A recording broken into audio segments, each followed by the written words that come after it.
नमस्कार मित्रांनो, स्टार प्रवाह वाहिनीवरील लग्नानंतर होईलच प्रेम ही मालिका सध्या मनोरंजक वळणावरती आहे. या मालिकेचा 4 एप्रिलचा भाग हा खूपच इंटरेस्टिंग असणार आहे. या मालिकेच्या 4 एप्रिलच्या भागामध्ये आपल्याला असं पाहायला मिळणार आहे की देशमुखांच्या घरी जीवा व काव्याची मैत्रीण अनिशा आलेली असते. तिला जीवा व काव्याच्या अगोदरच्या नात्याबद्दल माहिती असतं आणि तिला वाटतं असतं की जीवाचं लग्न काव्यासोबतच झालं आहे आणि असं समजूनच ती सगळ्यांशी बोलू लागते.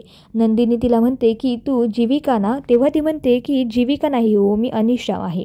तेवढ्यात जीवा व घरचे सगळेजण तिथे येतात आणि जीवाला आलेलं बघून ती त्याला कॉंग्रॅच्युलेशन असं म्हणते. तेव्हा जीवा घाबरूनच तिच्याकडे बघू लागतो. तेव्हा अनिशा जीवाला म्हणते की हा बुके तुझ्यासाठी नाही, काव्या मॅडमसाठी आहे, कारण तुला तर माहीतच आहे ना की काव्याला फूल किती आवडतात. अनिशाच्या तोंडून असे शब्द ऐकून घरचे सगळेजण विचारात पडतात आणि जीवाकडे बघू लागतात. घरच्यांना वाटायला लागतं की जीवाला काव्याबद्दल एवढं सगळं कसं माहिती आहे.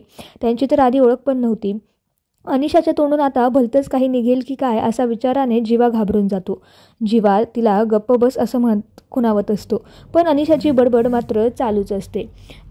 अनिशा पुढे म्हणते की तू अगोदर काव्याला बोलव बरं इथे, मला बघू तर दे लग्नानंतर काव्या कशी दिसते.